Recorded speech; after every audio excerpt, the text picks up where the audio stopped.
Don't get me wrong, I love Star Trek. A lot.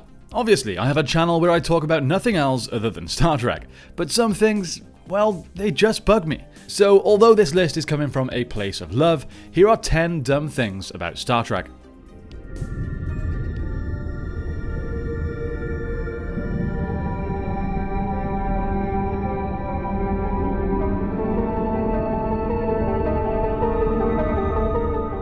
It's probably best that I begin this video by pointing out that all of these are of course my own opinions. These are things that bug me. They may not bother you in the slightest. You may even have answers to my problems with some of these things. If that's the case, then please leave a comment down below and also let me know what things bother you about Star Trek, if any. Okay, let's get into it. Number 10. Humans know everything. It appears that in nearly every Star Trek episode, there's an alien race engaging in actions rooted in superstition, or prejudice, or self-destructive tendencies. Each episode showcases the crew who are notably unbiased and always morally upright, offering a righteous admonishment. Amongst the diverse worlds that they encounter, one might expect them to gain more insight. After all, their mission is to explore strange new worlds.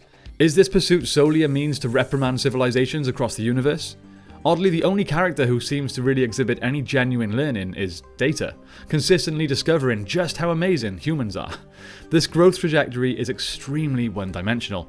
Across the spectrum from the original 1960s series to its contemporary counterparts, humanity more often than not seems to possess all the answers, even when faced with omnipotent and all-knowing adversaries like Q. Number 9. Vulcan Society. Though we are told that Vulcans are extremely advanced people, being one of the earlier known species to develop warp-capable travel, meaning they are highly advanced in the fields of science and technology. They also now live their lives through logic and reason, yet in the original series, when we are shown the Vulcans' ways, we get this. A gladiator-style fight to the death over a woman. I know this one may be a little nitpicky and perhaps even judgy, but I find it hard to believe that a species that is supposedly going through life using logic over emotion would resolve the situation in such a primitive manner. It may just be me, so let me know what you guys think about this one. Number 8. Protective clothing. Now, I am of course well aware that Starfleet's only priority is not of a military fashion, its main objective is exploration. However, on many occasions, like literally the majority of episodes, the crews of these starships come into some kind of danger. Usually with a kind of phaser or weapon of some sort. Now you'd think after all these years, and all the advanced technology, that crew members would be equipped with some kind of armour, not just general clothing that offers absolutely no protection at all to getting shot at. Number 7. Everywhere has the same atmosphere. Now technically this one has some sort of explanation. For the most part, the crews only travel to M-class planets, which are planets with breathable atmospheres. But as we know within our own solar system, there is particularly nowhere outside of our own Earth that has the correct conditions for us to live and breathe. Now let's imagine that there were multiple different species from a variety of planets. Humans, Vulcans, Klingons, Cardassians, so on and so forth, that all happen to be able to breathe on all of these strange planets that are visited. Yes, it's a sci-fi show and I am used to suspending my disbelief, but this one always kind of bugged me. Number 6. Taking civilian families into dangerous situations. When The Next Generation premiered in 1987, it introduced significant deviations from its 1960s predecessor. In place of the youthful, action-oriented Captain Kirk, audiences encountered the introspective Captain Picard, known for his diplomatic finesse. The series not only brought a fresh crew but also unveiled the impressive Enterprise D, a larger, swifter and mightier starship that featured an unexpected innovation: accommodations for families and children.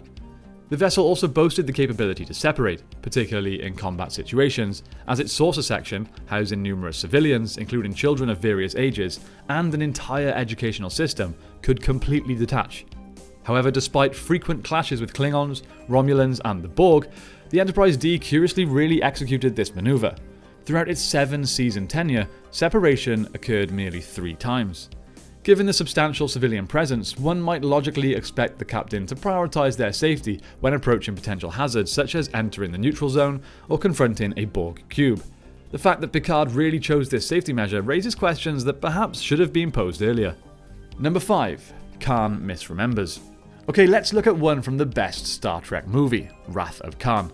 Khan Noonien Singh stands as one of the few surviving human augments originating from a time prior to the prohibition of genetic manipulation. He embodies the epitome of human capabilities, matched by his equally impressive ego. I've never been afraid.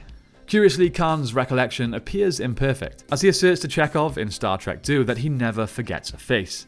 However, this statement becomes problematic considering that Khan's appearance in the episode Space Seed occurred during the inaugural season of Star Trek the original series, and Chekhov's introduction as a character transpired during the second season, well after Khan's departure. It seems that the peak of human capabilities does not improve your memory. Number 4. The Transporter. One of the most valuable bits of tech in any Star Trek show is the Transporter. This enables the crew to beam down to visiting planets and also be transported back onto the ship.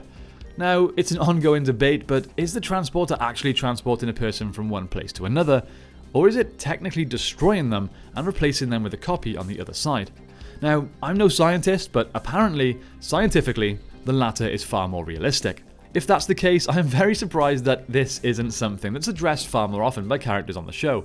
Number 3. The bridge layout. So, I know this one will be for aesthetic and camera angle reasons, but the layout of the bridge always bugged me. There's no window, everyone sits there and just faces a big viewing screen. What is on that at all times? Is it blank for most of the day? Does it become a window when not in use? Now, this may have actually been shown and explained at some point, but I can't picture it off the top of my head. Also, the captain is sitting in a chair facing the view screen without a console or any information available to him. The captain is completely isolated. Consoles are completely out of reach, and he even has to ask one of the crew to relay communications to him, instead of just, answering the phone or something. It looks good on camera though. Number 2. Sound in space. This is a pretty classic sci-fi complaint, but it's common knowledge that in reality, sound does not travel in space, meaning that we would not hear the sound of photon torpedoes or any kind of phaser fire, or tractor beams, and so on. Now, when doing some research on this one, I came across this explanation on Reddit. There is no sound in space. That's simulated sound created by the computer based on sensor readings. Research conducted by Starfleet Academy found that adding an artificial aural component to incoming data streams improved command decision making by a statistically significant margin, outweighing the limited detrimental impact of passing verbal commands, which regardless could be amplified by the computer if necessary. Now, while I can't personally recall a moment in the show that states this, it's entirely possible that I just don't remember this explanation. If correct, cool. If not, it's certainly one for this list. Number 1. Alien humans.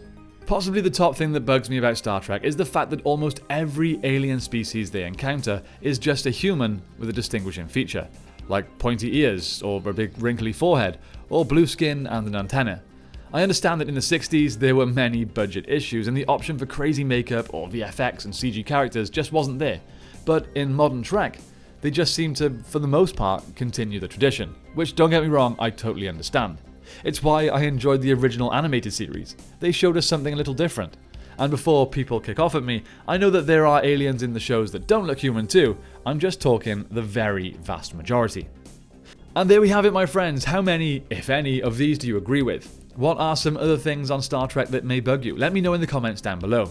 Of course, I have to point out again that despite the things mentioned on this list, they are all things I can get past and still enjoy the show. But if that's all I said in this video, it wouldn't have been very entertaining. Thank you all so much for watching. Have a great day, live long and prosper, and I will see you next time, fellow explorers, on Federation Outpost 111.